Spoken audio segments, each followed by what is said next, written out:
So I've put the two laced ends of the conveyor belt track together. I was just trying to explain to you that, like, whenever you're putting it together, the most important thing to do is to do temporary do a temporary lace. Like, you can take one or two of the little pieces and just put one or two onto the track with the belt lacer.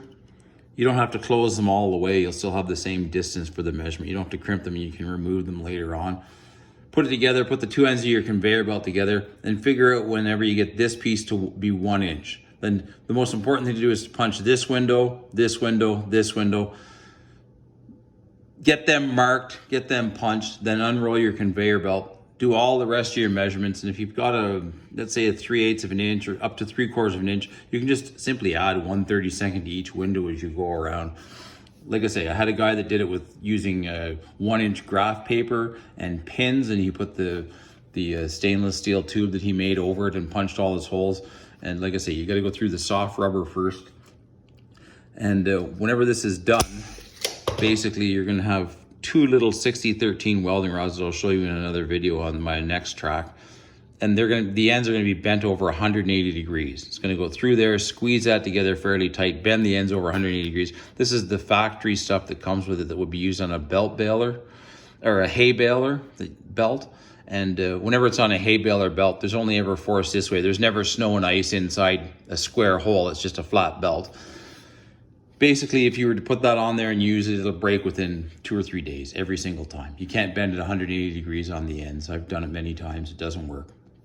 And whenever you use 60-13 welding rod, because we're going to have the center bogey wheel is going to be running here, it'll flex this piece of welding rod up and down, and it will break in the center after about a year and a half. Usually between, I would say, probably every 100 hours we replace the welding rod.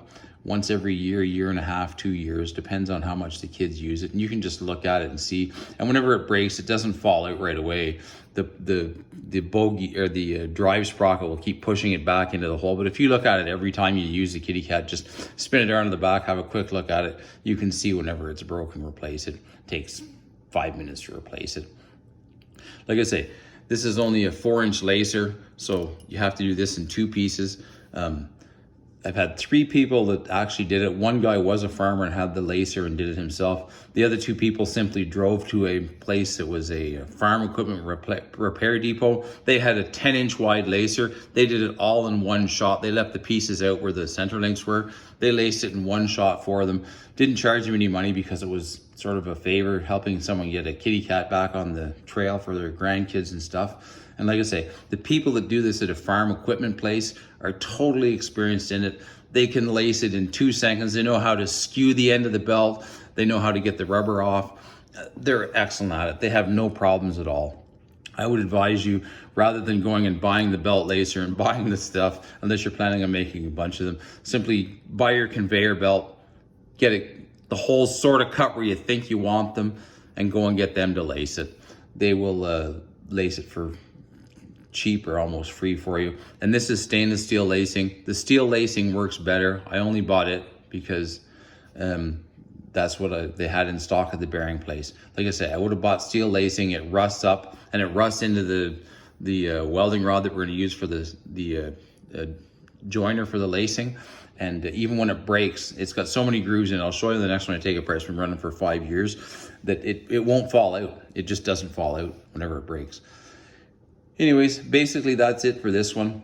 I will make one more short video. I'm going to measure the length of the belt. I don't know what it was off the top of my head.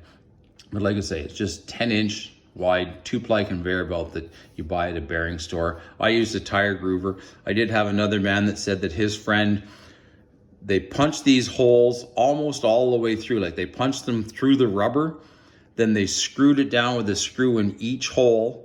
And they used an overhead radial saw to cut out most of the metal, and then they used a router somehow hanging off a jig or on pieces of wood to do the centerpieces. But he said that he used an overhead radial saw and a router somehow, and he did all of it after he took a router and routed off this piece and had laced it. He was a farmer, so he laced this end of the belt himself.